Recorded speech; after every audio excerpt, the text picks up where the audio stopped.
Muli akong nabuhay bilang isang ibong gumugulong. Ngunit dahil naman ako ang high blood pressure ng aking ama, dahilan para himatayin ako sa tuwing ako ay mag-e-evolve. Agad na napuputol ang evolution. Ang Campus Bell na may maladyos na talento, sa unang tingin pa lang sa akin, ay nagpa siyang makipagkontrata sa akin. Pinagtawanan siya ng mga kaklase niya dahil nakipagkontrata raw siya sa isang tamadong manok. Gayunpaman, hindi ito pinansin ng Campus Beauty, dahil muli siyang nabuhay sa mundong ito. Alam niyang masyadong magastos maging isang beast tamer. Sa nakaraang buhay niya, naubos niya ang lahat ng yaman ng kanyang mga magulang. Para lang palakihin ang isang level 40 na may potensyal na blazing tiger. Pagkatapos, sa isang aksidente, hindi sinasadyang nakuha niya ang isang Sword Immortal emblem. Nagising ang kanyang pangalawang propesyon bilang isang Sword Immortal. 10 taon lang ang ginugol niya para maabot ang level 90. Pero huli na ang lahat. Hindi niya kayang pigilan ang pagdating ng level 100 na halimaw. Ayon, muli siyang nabuhay kasama ang Sword Immortal emblem. Kailangan niyang ituon ang lahat ng kanyang lakas sa props yung Sword Immortal. At para sa akin, itong ibong gumugulong. Plano lang niya akong gawing alaga para katuwaan. Pero ang hindi alam ng lahat, ay nagising na ako, ang Miraculous Devouring System. Hanggat kumakain ako, lumalakas ako. Sa oras na iyon, dinala ako pauwi ng Campus Beauty. Nagmamadali siyang kumain, at naghandang isanib ang Sword Immortal emblem. At basta na lang ibinuhos ang pagkain ng hayop sa mangkok. Nang makita ang pagkain, agad akong tumalon sa mangkok at nagsimulang lumamon. Biglang may lumitaw na system prompt. Nilamon ang mababang uring pagkain ng hayop. Nakakuha ng 0.1 na evolution point. Naabot na ang kinakailangang evolution points. Nais mo bang mag-evolve? Walang pag-aalinlangan kung pinili ang oo. Isang mainit na daloy ang agad na kumalat sa aking katawan. Sabay ng init na ito, bigla akong nakaramdam ng antok. Sumubsob ako sa sofa at mahimbing na nakatulog. Tinitigan ako ni Suwanj habang natutulog at pabirong sinabi, "Aba naman, kumain tapos natulog. Talagang isang fenggang ka nga." Pero napansin niya agad, ang enerhiya sa katawan ko ay kusang lumalakas. Nag-i-evolve ba to? Pero matagal nang nakalak ang race limit ng mga fenggang. Kahit anong evolve pa ang gawin, wala ring masyadong magbabago. Pag-ulong niyang sabi, mabilis na lumipas ang 2 oras. Pagkagising ko, binuksan ko ang system interface. Ang lahi ko ay fenggang pa rin. Pero ang potential ay level 7 na. Level 1 pa rin ang level ko. 0 na ngayon ang evolution points ko. Ang tanging pinagkaiba ay nakuha ko ang talent na Being Eater. Ito ay isang espesyal na skill na sobrang nagpapalakas ng digestive ability. Kayang kumain ng maraming pagkain sa maikling panahon. Pero habang tinitingnan ng mga pagbabagong to, napabuntong hininga na lang ako. Hindi pa rin nagbago ang lahi ko. Ang susunod na evolution ay kailangan ng 100 evolution points. 2 araw ng paghihirap para lang sa 10 puntos. Ang susunod na evolution ay aabutin pa siguro ng 20 araw. Nakakasakit talaga ng ulo. Habang nalulungkot, nilagay ako ni Suwanj sa kanyang balikat. Paglabas ng kwarto, sumigaw siya papasok ng bahay. "Ma, pa, may beginner's secret realm sa school ngayon. Isasama ko muna si Fenggyung." Pagkasabi noon, umalis na siya. Tumingin ang nanay ni So sa tatay niya na puno ng pag-aalala. "Sa tingin mo, mapapahamak ba ang anak natin? Masyadong mahina ang Fenggyung. Baka kahit level 1 na monster ay hindi niya matalo." Samantala, dinala muna ako ni Suwanj para bumili ng mahabang espada. "Anong masasabi mo? Basta't pumayag kang maging girlfriend ko. Pagpasok natin sa Secret Realm, tutulungan kitang mag-level up." Isang malamig na tingin ang dumaan sa mga mata ni Suwanj. Matagal na siyang kinukulit nitong si Chen Kun. Dahil tinanggihan niya ang pag-amin nito. Nadamay at namatay ang pareho niyang magulang. Pagkasabi niyo na itinutok niya ang dulo ng kanyang espada kay Chen Kun. "Chen Kun, itigil mo na yung mga drama mo." At ako naman ay nakatayo sa kanyang balikat. Sumisigaw sa direksyon ni Chen Kun at ng Dark Shadow Wolf. Sa sandaling iyon ay narinig ang boses ng guro. Bawat klase pumila ng maayos para pumasok sa Secret Realm. Nang marinig iyon, agad na sumunod si Suwanj. Hindi pa niya maaaring tapusin si Chen Kun sa harap ng lahat. Dahil ang kanyang ama ay isang 4th tier beast tamer. Kailangang dahan-dahan ang pagtutuos na ito. Sa paghakbang ni Suwanj papasok sa Secret Realm, bigla akong nakaramdam ng pagkahilo. Nang imulat ko ulit ang aking mga mata, nasa kalagitnaan na ako ng kagubatan. Pagkatapos, isang grupo ng mga halimaw na parang aso at puno ng tinik ang sumugod sa amin. Spiked Hound, level 1. Lakas, 10. Bilis, 9. Depensa, 8. Espiritu, 7. Kakayahan, Spike Charge. Hindi ko sila kaya. Mabilis akong tumalon sa puno, para bigyan ng espasyo si Suwanj na lumaban. Hawak ang kanyang mahabang espada, matalim ang mga mata ni Suwanj. Agad siyang sumugod sa grupo ng mga kalaban. Sa isang iglap, lahat ng Spiked Hounds ay bumagsak at hindi na gumagalaw. Isang gintong liwanag ang kumislap mula sa kanyang katawan. Ibig sabihin, umabot na siya sa level 2. Hindi ko maiwasang mamangha habang pinapanood ang eksenang ito. Grabe, gaya ng inaasahan sa isang taong muling isinilang. Bumaba ako at lumapag sa tabi ng katawan ng isang Spiked Hound. Pagkatapos ay nagsimula na akong lamunin ito. Team, binabati kita host sa paglunok sa Spike Headhound. Nakakuha ng 3 evolution points. Experience plus 3. Agad na napunta sa tiyan ko ang 10 Spike Headhounds. At nakakuha rin ako ng 30 evolution points. Nakita ni Suwanj na nilalamon ko ang mga Spike Headhound na ito. Makikita ang gulat sa kanyang mukha. Pagkatapos ay dinala niya ako sa mas malalim na bahagi ng Secret Realm. Habang nasa daan si Suwanj ang tumatapos sa mga kalaban. Habang ako naman ay walang tigil sa pagkain. Mabilis na umakyat sa level 2 ang level ko. Umabot na rin sa 100 ang evolution points ko. System, gusto kong mag-evolve. Team, ginamit ang 100 evolution points. Nagsisimula na ang evolution. Sa sumunod na sandali agad uminit at sumakit ang tiyan ko. Agad na bumalat sa buong katawan ko ang isang mahiwagang kapangyarihan. Dahilan para magliwanag ng kakaiba ang aking katawan. Nang maramdaman ang pagbabago sa akin, biglang lumingon si Suwanj. Ito ay, nag-evolve na naman. Kaninang umaga lang siya nag-evolve ng 1 beses. Bakit na naman? Isang pambihirang uri ba ang Windroll Sparrow na ito? Natapos ang evolution at sa wakas ay nawala ang liwanag. Dali-dali kong binuksan ang aking panel. Tinitingnan ang aking 15 points na 4-dimensional stats. Nakahinga ako ng maluwag. Hayaan ng masakit. At least kitang-kita ang pagtaas ng lakas ko. Ang susunod na evolution ay kailangan ng 500 evolution points. Mukhang kailangan ko pa ring umasa sa Reincarnator para pakainin ako ng marami. Nakatitig si Suwanj sa aking evolution. Hindi siya makapaniwala. Talagang pambihira ang isang Windroll Sparrow na kayang mag-evolve ng 2 beses. Kahit na limitado pa rin ang lakas ko ngayon. Pero dinodoble ng pagiging pambihira nito ang halaga niya. Tiyak na hindi mahirap itong ibenta sa daan-daang libong gold coins sa merkado. Nag-alinlangan sandali si Suwanj. At matatag na umiling. Hindi pwede. Nangako na akong aalagaan ko siya habang buhay. Hindi ko tatalikuran ang pangako ko dahil lang sa pera. Pagkatapos ay tumingin siya sa kaloob-looban ng Secret Realm at sinabi, Level 2 na. Hindi na sapat ang experience points na binibigay ng mga halimaw sa labas. Oras na para pumasok sa mas malalim. Habang nasa daan, madaling napatay ni Suwanj ang mga low-level na halimaw. Umakyat din ang level niya sa level 4. At umabot na rin ako sa level 4. Ang evolution points ko ay umabot na sa 450. Biglang napatingin ng maigi si Suwanj sa unahan. Doon, isang dambuhalang gagamba ang napapalibutan ng kulay lilang hamog. Purple Mist Spider, level 5 boss. Pagkasabi nito, mabilis na sinugod ni Suwanj gamit ang kanyang espada ang Purple Mist Spider. Shadow Wolf. Nang makita ito, naging napakalamig ng tingin ni Suwanj. Matagal na kitang dapat pagbayarin. Buti na lang kusa kang nagpakita. Para hindi na ako mahirapan. Kasabay nito, mula sa himpapawid, bumulusok ang aking anyo pababa. Nandito na ang lolo nyo. Pagkasabi ko yun, iwinasiwas ko ang aking pakpak. Isang air slash ang humawi sa hangin. Hindi pa man nakakatugon ang Shadow Wolf. Direkta na itong tinamaan ng air slash at bumagsak sa lupa. Pagkatapos ay nangisay ito ng ilang beses bago tuluyang hindi gumalaw. Pinanood ni Suwanj ang eksenang ito na may kislap ng saya sa kanyang mga mata. Nakita ni Chen Kun na agad napatay ang Shadow Wolf. Puno ng takot na akma siyang tatalikod para tumakas. Agad na nagutos si Suwanj. Pigilan niyo siya. Masaya akong sumunod at nagpakawala ng air slash. Sa isang iglap, parehong naputol ang mga binti ni Chen Kun.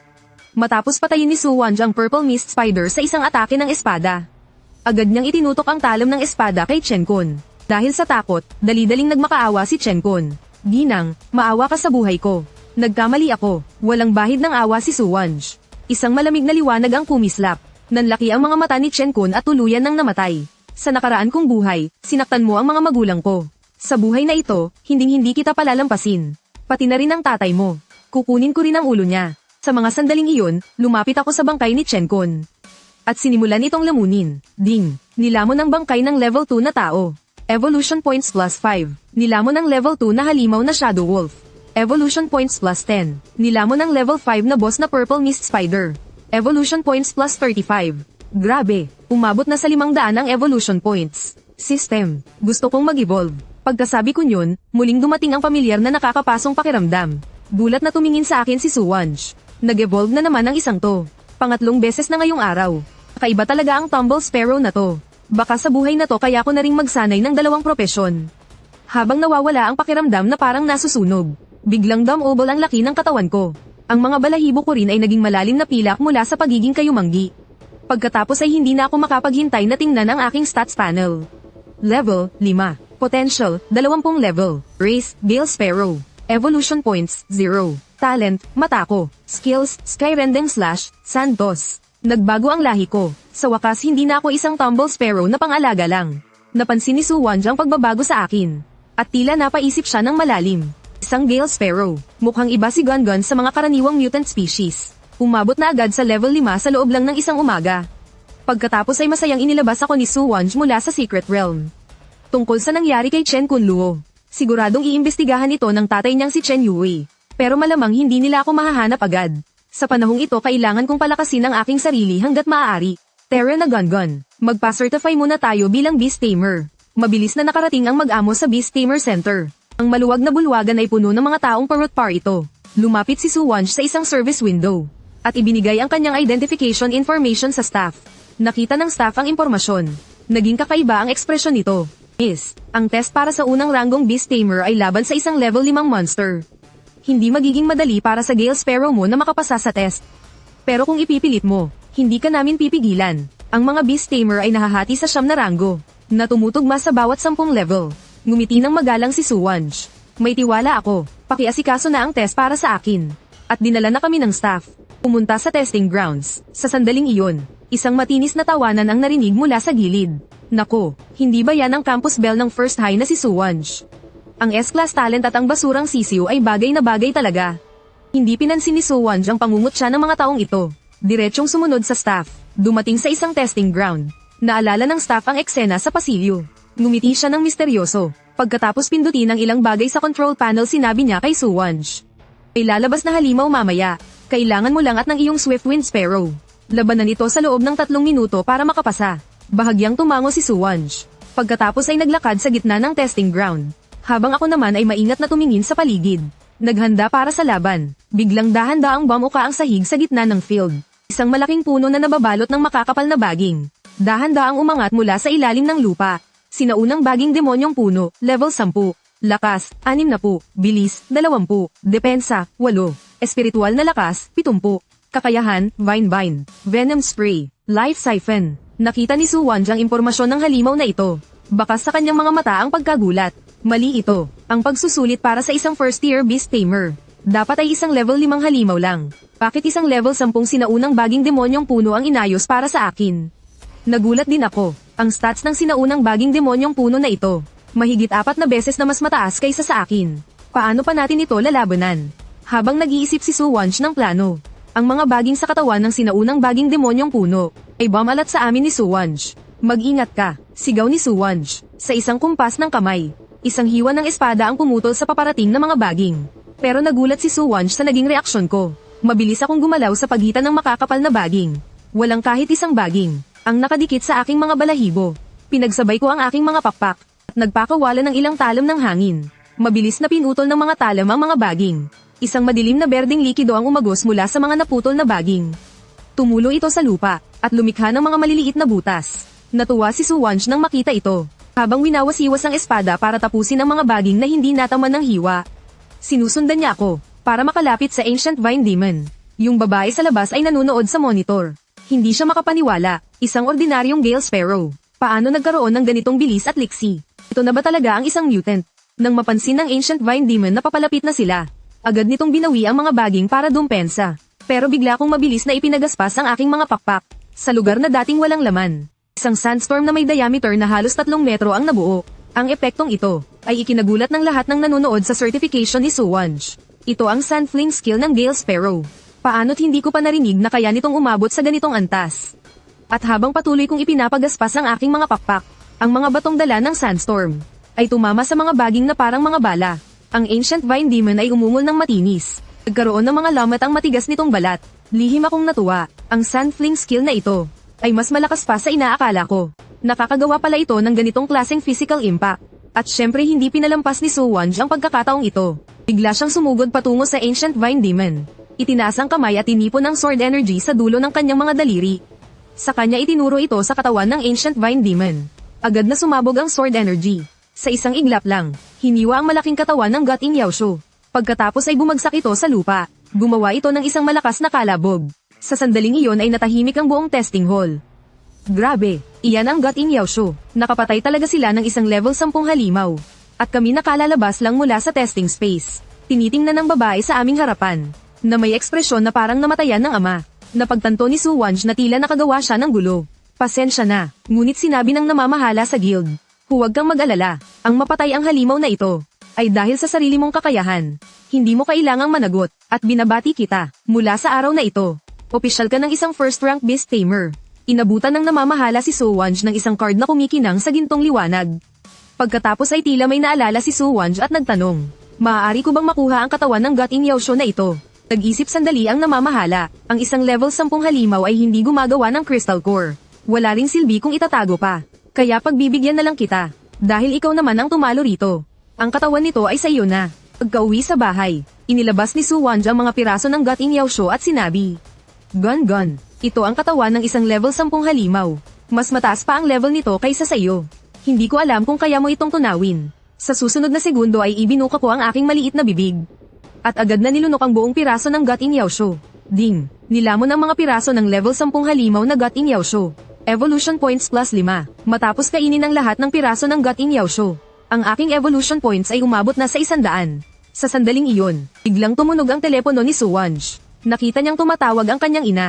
Pinili niyang sagutin. Kasunod nito sa kabilang linya, narinig ang nagmamadali at humahagulgol na boses ng kanyang ina. Wanj, na-aksidente ang papa mo. Sabi ng doktor baka kailangan siyang operahan. Pero gipit tayo ngayon. Pero huwag kang mag-alala. Hahanap si mama ng paraan. Pagkatapos ibaba ni Sowanj ang tawag. Tulala siyang napaupo sa sofa. At pagkatapos ay sinabi niya ng may madilim na mukha. Gun. Lumabas tayo at mag-ikot. Tignan natin kung may paraan para kumita ng pera. Kaya pumunta muna siya sa Beast Tamer Guild. Pero pinagtawanan siya dahil sa sobrang baba ng kanyang level. Ineng, mukhang matapang ka. Naglakas loob kang mag-isang pumunta rito para maghanap ng team. Kailangan ng papa ko ang pera para sa operasyon. Kaya, kung ganoon isasama na lang kita sa isang dungeon. Sakto at wala naman akong ginagawa ngayon. Ako ay level 15 ngayon. Ikaw ay level 5. Pwede tayong pumasok sa level 10 dungeon. Mayroon itong tiyak na antas ng kahirapan. Pero para sa iyo ay hindi naman siguro ganoon kahirap. Lalo na't ang tungkol sa Beast Tamer Qualification Certification kahapon. Nakita ko rin. Pagkatapos ay bumukas ang daanan papunta sa dungeon. Sumunod kami ni Sowanj kay Lee Ziking papasok sa dungeon. Hindi madali ang dungeon na ito. Mag-ingat ka. Susubukan kong huwag kumilos. Para hayaan kang magsanay ng mag-isa. At kung hindi ako kikilos, mas mataas na experience ang makukuha mo. Mahinahong sabi ni Lee Ziking. Tumango si Sowanj nang may determinasyon sa kanyang mga mata. Sa loob ng Secret Realm, nagkalat ang dilaw na buhangin sa hangin. Sa di kalayuan may ilang halimaw na gumagala. Iyon ay isang level 10 halimaw. Isang sandcrawler. Napakabilis. Mag-ingat kayo sa pagharap sa kanila. Sabi ni Lee Ziking habang tinuturo ang ilang anino sa malayo. Gun. Sandblast skill. Sa isang utos ni Sowanj. Agad akong pumagaspas at lumipad ng mataas. Walang tigil na ipinagaspas ang mga pilak na pakpak. Agad itong lumikha ng isang maliit na sandstorm. Sunod-sunod na nakulong ang mga sandcrawler sa alikabok. Sa sumunod na sandali nag-ipon ng sword energy si Sowanj sa dulo ng kanyang daliri. Diretsyong inasinta ang vital point ng sandcrawler. Isang pitik lang ng daliri. Agad na bumagsak ang unang sandcrawler. Hindi tumigil si Sowanj. Tumingon siya at muling umatake gamit ang isang daliri. At pinatay ang pangalawang sandcrawler. Habang ako naman ay umiikot sa himpapawid. Walang tigil na ginagamit ang sandblast skill. Para siguraduhing nahaharangan ang kanilang paningin. Para itago ang anyo ni Sowanj. Natulala si Lee Ziking habang nanonood sa malayo. Ang dalawang ito, nagawa nilang paslangin ng ganoon kadali ang isang level 10 halimaw. Ang kanilang teamwork ay talagang perpekto. Ang husay niya sa skill ay higit pa sa mga kaedad niya. Ano ba talaga ang pinagmulan ng batang babaeng ito? Pagkatapos ng laban, agad akong lumipad pababa, at sinimulang lumunin ang mga bangkay ng halimaw na ito. Habang pinapanood ni Lee Ziking ang eksenang ito, isang bahid ng pagkagulat ang gumuhit sa kanyang mukha. Ang Gale Sparrow na ito ay kumakain pala ng bangkay ng halimaw. Hindi ito ginagawa ng mga karaniwang pet beast. Sa mga sumunod na sandali, lalong gumanda ang teamwork namin ni Sowanj. At si Lee Ziking ay lalo ring namamangha. Hindi talaga sila mukhang isang beast tamer na bago pa lang ang kontrata. At ang kanyang pet beast, sa halip para silang magpartner na matagal nang magkasama. Isa pa, puno ng fighting spirit na itinuro ni Sowanj ang isang rock golem. Nakuha ko agad at lumipad pa itaas. Muling ginamit ang sandblast skill. Binalot ng alikabok ang rock golem. Sinamantala ni Sowanj ang pagkakataon. Diretsyong tinaira ang kahinaan ng golem. Matapos tamaan sa kahinaan ng rock golem, malakas itong bumagsak. Sa ganitong paraan, pinatay nila ang mga halimaw isa-isa sa Secret Realm. Umabot na sa level 7 ang level ni Sowanj. At ako na may umabot na sa level 8. Habang nilalamon ko ang ikasyam na level 10 halimaw. Sa wakas ay tumunog na ang paalala ng system. Hindi ako nag-atubiling piliin ang mag-evolve. Muli akong binalot ng pamilyar na liwanag. Nagsimulang magbago ang aking katawan. Ang mga pakpak ay naging mas mahaba at malakas. Ang mga balahibo ay mula sa kulay pilak. Naging dark blue na may mga gintong pattern. Pinapanood ni Lee Ziking ang eksenang ito. Nanlaki ang kanyang mga mata. Ang isang pet beast pala ay kayang mag-evolve ng kusa. Mabilis na nawala ang liwanag. Ramdam ko ang nag-uumapaw na kapangyarihan sa aking katawan. Lalo na ang bagong nakuha kong body switching skill, na hinahayaan akong gumawa ng maraming clone sa maikling panahon. Kasabay nito, binigyan din ako ng system ng isang mahalagang paalala. Ding! Na-detect na nakumpleto na ng host ang 3 evolution. Binubuksan na ngayon ng evolution branch system. Ang mga susunod na evolution ay hindi lang mangangailangan ng evolution points. Kailangan din ng mga partikular na item bilang pangunahing materyales sa evolution. Unang sangay ng evolution. Pangunahing item, Silver Sparrow Bug. Target na evolution, Bifei. Ikalawang sangay ng evolution. Pangunahing item, Core of the Earth. Target na evolution, Chongqiu. Ikatlong sangay ng evolution. Pangunahing item, Weak Water Crystal. Target na evolution, Shengyu. Ikaapat na sangay ng evolution. Pangunahing item, Crimson Flamestone. Target na evolution, Chi. Ikalimang sangay ng evolution. Pangunahing item, Jaded Knot. Target na evolution, Kuro. Nang makita ang mga impormasyong ito, sobrang saya ko. Ito ang mga mythical beast mula sa Classic of Mountains and Seas. Kahit hindi sila ang mga pinakamalakas na mythical beast, pero malinaw na, ang evolution branch na ito ay simula pa lang. Pagbalik sa syudad, ibinenta namin ang lahat ng aming nakuha. Sa kabuuan kumita kami ng 120,000. Ayon sa ating napag-usapan, 1 kalima lang ang kukunin ko. Bale 24,000.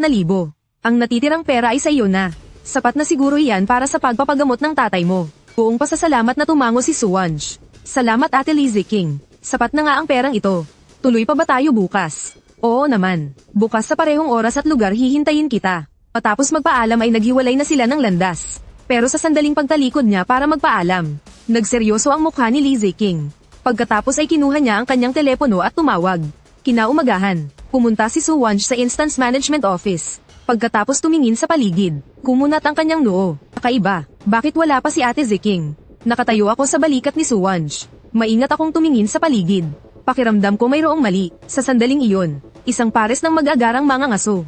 Dahan-daang lumapit kay Suwanj. Miss Ganda, nag-iisa ka lang ba? Gusto mo bang sumama sa amin?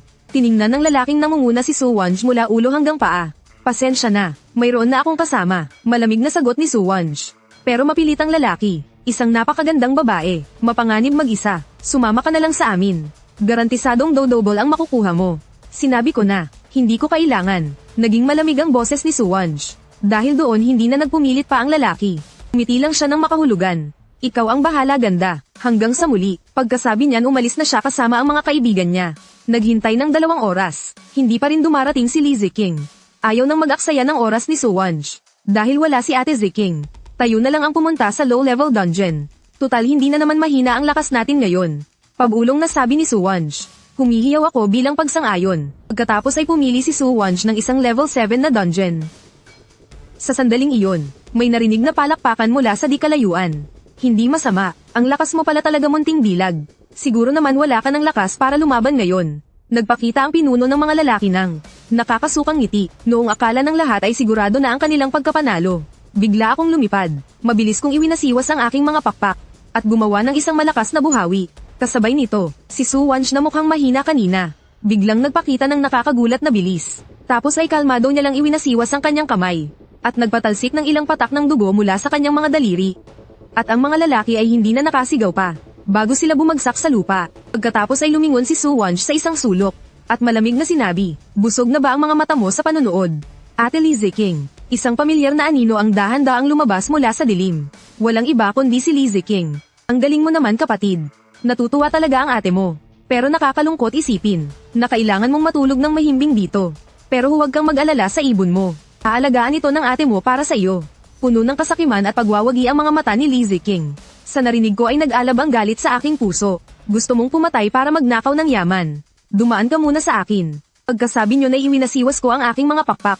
At sumugod kay Lizzie King.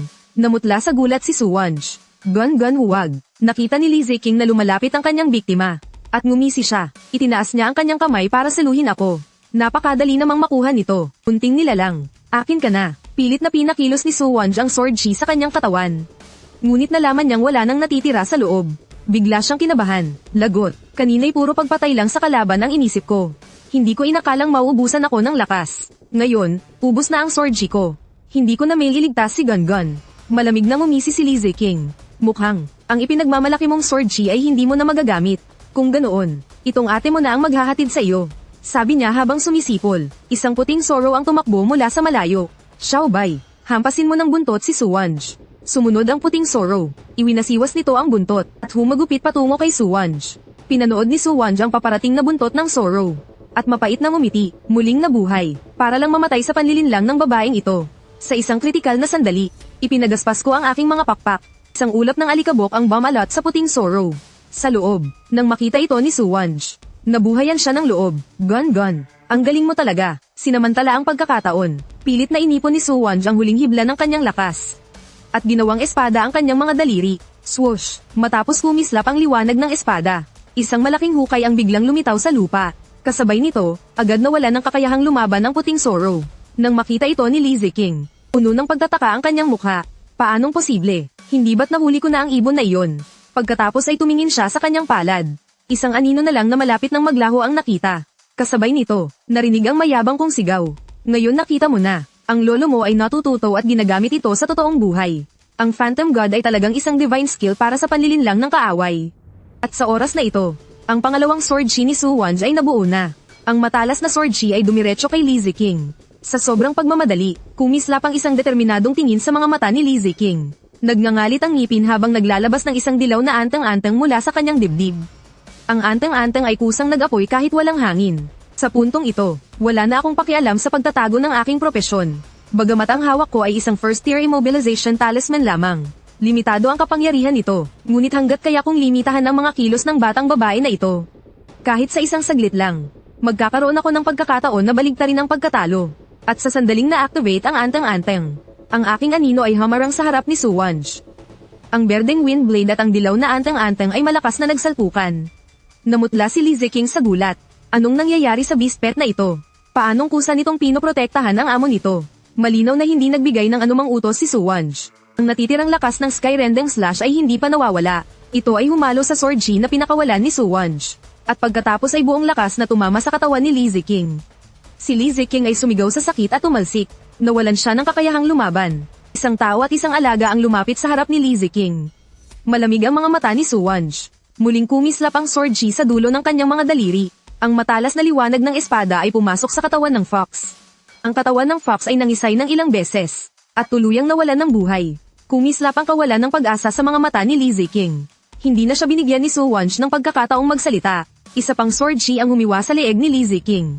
Pagkatapos ay isang mainit na gintong liwanag ang bumalat sa katawan ni Suwanj.